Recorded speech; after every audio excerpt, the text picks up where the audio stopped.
doncs som aquí a la platja del Portitxol, on el dissabte passat la cantant Rosalía va provocar una autèntica revolució, ja que va gravar part del seu videoclip denominat La Despechá aquí, a Mallorca. De fet, parlarem amb alguns testimonis de tot el que va succeir i els demanarem les seves primeres impressions sobre la Rosalía. I vos ho contarem tot, com sempre, aquí, als 5 dies.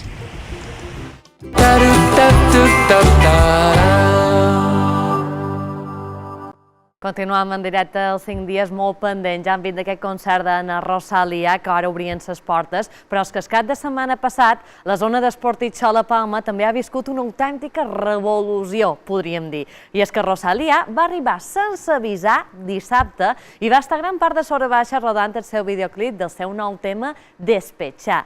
De fet, el nostre company Xavi ara s'hi ha apropat per demanar a els de la zona com se va viure aquesta sensació de veure l'artista de tan a prop. Mireu.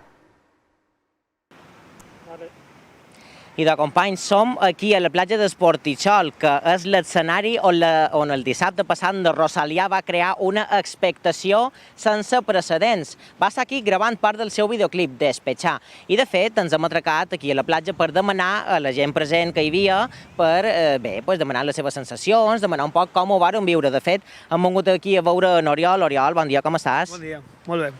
Gràcies per atendre els 5 dies. Oriol, primer de tot te volíem demanar. Tu hi vares a ser. Quines van ser les teves primeres impressions? La veritat, per una part, la moguda va ser molt blindada, va vindre bastant tard al rodatge, estaven aquí des del matí, vaig veure que hi havia una preparació de rodatge, que a mi també m'agrada molt aquest món, i després vaig veure com a la tarda venia ella amb un grup de sombrilles negres que la cobrien i tot, i resulta que sí, que era la Rosalía, i que va començar a gravar el vídeo.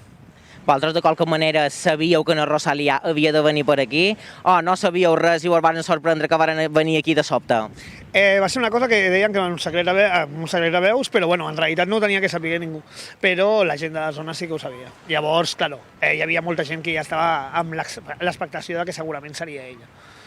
Era un secret de veus, però, per exemple, mentre ella estava per aquí, jo tinc entès que estava fondejada a un vaixell, gravant algunes escenes.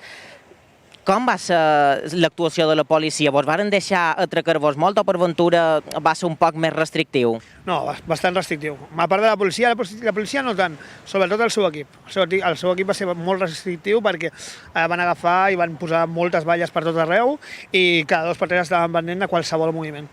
A més, jo vaig sortir una vegada en un plano i, em van dir que havia sortit en el plano que tenien que tornar a repetir per la meva culpa.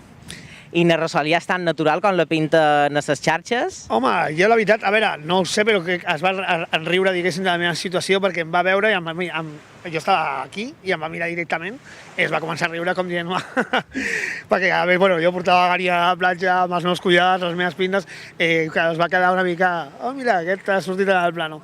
I la veritat és que ella molt bé i molt interactuant amb la gent de la platja. Perfecte, Oriol, i moltíssimes gràcies per atendre els 5 dies. Gràcies a vosaltres. I ja ho heu vist, companys, aquest és l'escenari on la Rosalía va causar moltíssima sensació el dissabte passat mentre gravava el seu videoclip i són les sensacions de n'Oriol, que va estar present i ens ha contat la seva visió dels fets. Gràcies, Xavi. Això va ser aquest cap de setmana, però ara tornem a Sant Fustaret per veure si ja han obert les portes del recinte, molt pendent del que serà el concert de l'estiu, el Motomami Tour de la Rosalía.